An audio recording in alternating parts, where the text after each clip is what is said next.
Assalamu alaikum wa rahmatullahi wa barakatuh, everyone. Welcome back to the Faith Revival. So there's a very famous incident that took place that I'm going to bring back to the end of this episode. And that's the incident of a companion by the name of Hanzala radiallahu ta'ala anhu, who went to Abu Bakr radiallahu anhu and said, Nafaqa Hanzala. He said that I have become a hypocrite. Hanzala has become a hypocrite. He said, why? He said, because when we're with the Prophet sallallahu alaihi wasallam, we feel like our faith is full. I feel like I'm not connected to this world in any way whatsoever.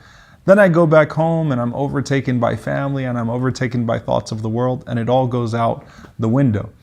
And Abu Bakr radiallahu anhu, when he heard that, he said, well, in that case, Abu Bakr is a hypocrite too.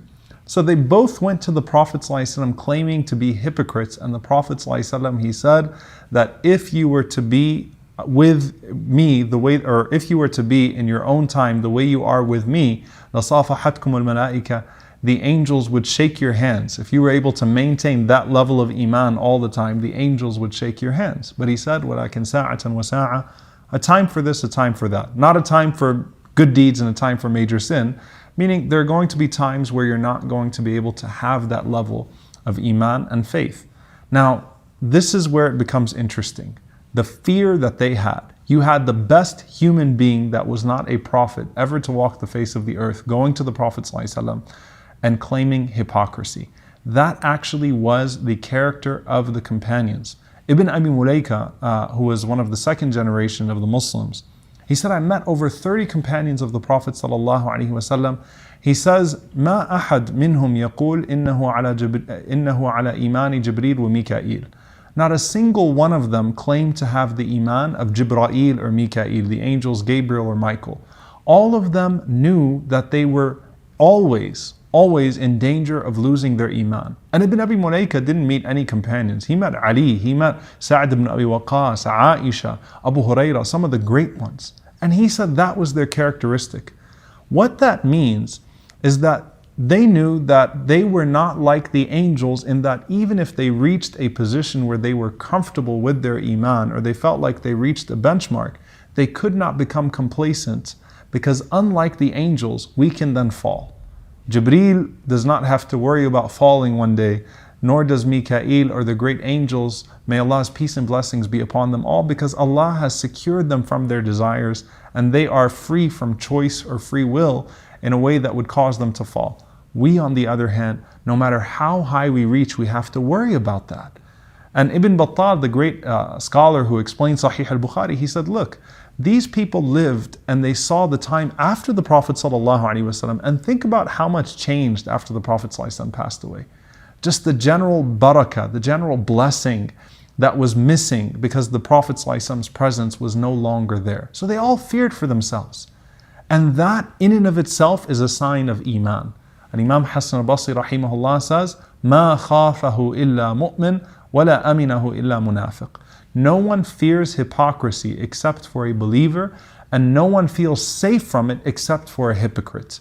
Only the hypocrite feels safe from hypocrisy. It's a sign of faith to be vigilant, to be worried about losing that faith. Abu Darda radiallahu anhu, the great companion, used to be heard after every salah asking Allah, oh Allah, protect me from hypocrisy. Oh Allah, protect me from hypocrisy. Oh Allah, protect me from hypocrisy. So a man by the name of Jubair, he said, I said to Abu Darda, what is it with you in hypocrisy? He said, leave me to my Lord. He said, verily a man is snatched away from his religion in a moment and it escapes him. Iman can be taken away from you in a moment. And it's often when we are not thinking about the dangers to our iman, when we become complacent. Imagine Abu Hurairah asking Allah, oh Allah, protect me from adultery and theft. You were listening to the previous videos on major sins and probably thought to yourself, that's talking about someone else, maybe I can send that video to them. I would never drink alcohol, I'd never commit adultery. Abu Hurairah, the great muhaddith, the great companion who narrates all the hadith, said, oh Allah, protect me from drinking alcohol or from committing adultery. Why? Because when he said that shaitan, that the devil was at the highest point, and look where he fell to, because he wasn't vigilant. So this does not mean we become paranoid with our iman. This means we always think with vigilance and we always protect it and guard it. and we don't leave it open and susceptible even to the major sins that we never think that we are capable of committing. That's where the problem is. It's part of Iman to feel protective, overly protective of your Iman. Now here's the beautiful thing about Hanzala. May Allah be pleased with him. Remember the Prophet ﷺ said the angels would shake your hands if you were to maintain that state of faith all the time. Hanzala is Ghasilul Malaika. He is the companion of the Prophet ﷺ whose body was bathed by the angels when he passed away. Subhanallah. So the more we fear hypocrisy, the more we will be kept safe from it, inshaAllah ta'ala. May Allah protect our Iman from ever being corrupted by a major sin or a minor sin, and protect us from ever feeling complacent with it, so that we do not fall into the things that we do not think we're capable of. May Allah protect us, and may Allah safeguard our Iman. Allahumma ameen. See you next time, inshaAllah. Assalamu alaikum wa rahmatullahi wa barakatuh.